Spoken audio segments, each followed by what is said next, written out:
राख धर और गणपत के जाके बोथ जा आड़े हो गई पार्वती गई बिंदी शंकर जी के आड़े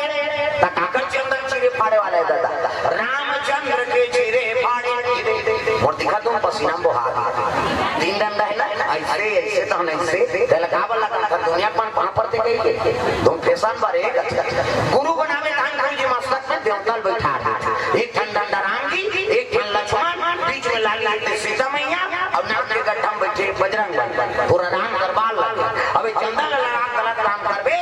तना सुरम बजरंग बली बैठे के गदत ही तो ददन ततो कतो साधु मंजिल होगा थे